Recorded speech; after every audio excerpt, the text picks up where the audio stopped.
Congratulations to the worst movie I've seen within the last 2 years. Vampires of the Velvet Lounge is a bad movie, and it's not even one of those good bad movies, where it's so good it's bad. It's not like The Room or, dare I even say, War of the Worlds, where, yeah, the movie's terrible, but play it at like a house party and roast it, and dude, like you'll be rolling laughing at Ice Cube's horrible acting and the offensive product placement that Amazon puts in the movie. Yeah, but this movie is fucking shit. I'm not even gonna water it down. It's shit. And here's the weirdest thing. In the press email that they gave to us, they're like from acclaimed director slash writer Adam, what the fuck? I don't want to say Adam Schiff, but Adam Sherman, acclaimed director Adam Sherman. Who the fuck acclaimed this guy? His mother? Because I can tell you, everything in this movie indicates that this guy is inept at his job. The cinematography is flat and shitty. The visual effects makes me think, you know what? Maybe we should use AI because it is so fucking bad in this movie that I thought, you know what, if humans made this, then maybe machines would do a better job. So thanks, Adam. Good job getting the word out to, get visual effects artists jobs.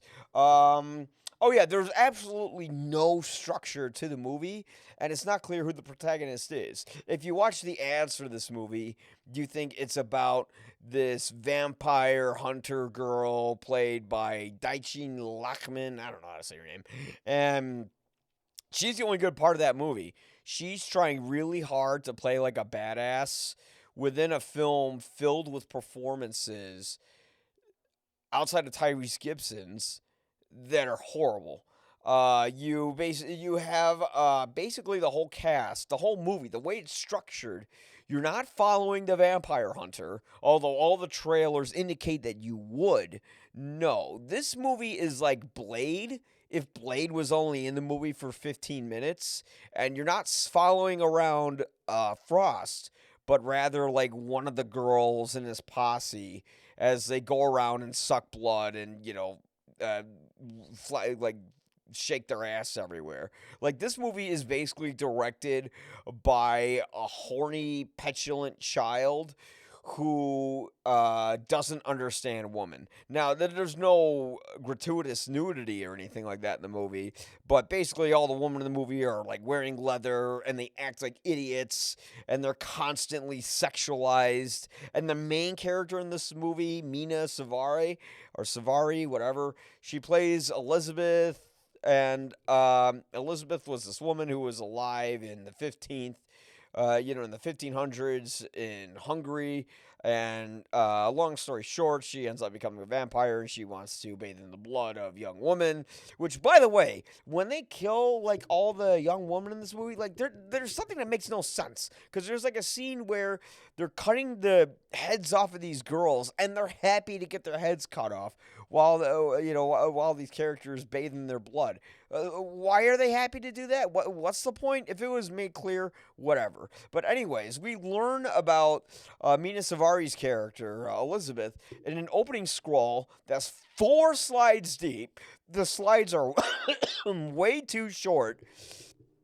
And all this stuff talking about how she was very intelligent and all that, none of that comes through Mina Savari's performance. She just acts everything. And I think Andrew Sherman liked it, and he's like, "Yeah, this is good." Or did I say Andrew Sherman? Adam Sherman, whatever. Nobody's gonna know his fucking name. Adam Sherman's good. Yeah, he watched it. And he's like, "Yeah, that's pretty good." While probably half the crew were either okay with it, or like nobody said no, her acting's way too over the top. But anyways, yeah, shit performance. And then anyways, I said there was the horrible visual effects, no structure. We just mostly follow these girls who argue with each other, then kill guys, and it's just one blood splatter event after another blood splatter event. And then we finally get some action in the end, but it's too little, too late, too underwhelming. We know nothing about the vampire hunter girl, who's the most interesting character, who narrates the film, which I don't know why she narrates it if she's barely in it. Um, oh God. Oh yeah, and then it's it's no irony that they cast Stephen Dorff in this movie, who played Frost in Blade, to play like this idiot human who ends up he's like a bro douchebag. So basically, kind of the image that Stephen Dorff gives off. I don't know if he's really like that. I'm just saying those are the characters he plays most of the time. While he's smoking e-cigs and then, has to walk back on those ads. That's a joke. That's a joke.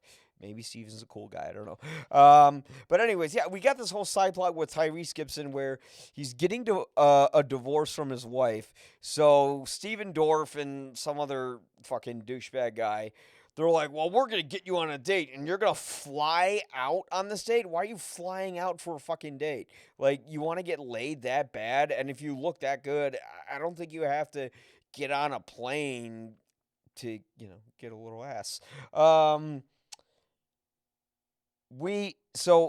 Yeah, and what they do with Dorf's character is at a certain point, spoilers, although really, why would you see this movie?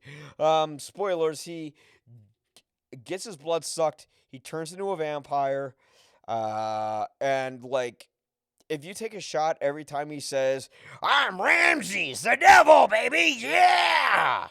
You'll die. Every time he says, I am Ramses the devil, you will die if you take a shot. But at least if you die, you don't have to finish this movie. Because this movie is an hour and 45 minutes long. We don't even know the fucking characters' names because they barely say them.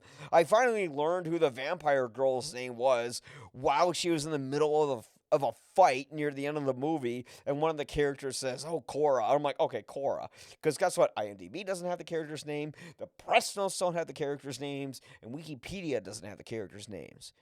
And maybe that's because the actors don't want to know that they were in this piece of shit. I don't know. But yeah, this movie is releasing in theaters.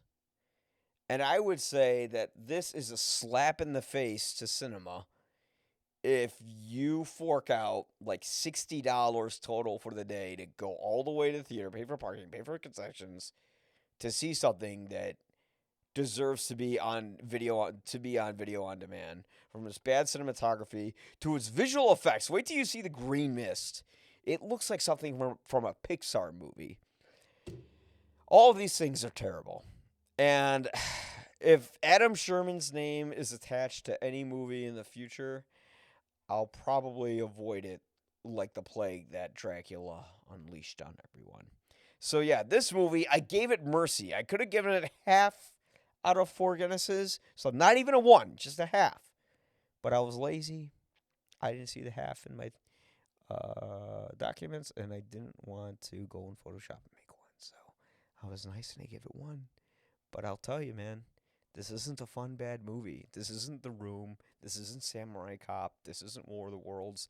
This is boring, inept crap. So, I think a lot of people were trying hard to be in this good in this movie, but unfortunately, the ship was steered by an idiotic captain who didn't give a shit when he was warned about the icebergs. So, you can find my full written review. I wrote a lot on this one at ypareviews.com. 1 out of 4 Guinnesses. Vampires of the Velvet Lounge will be in theaters now.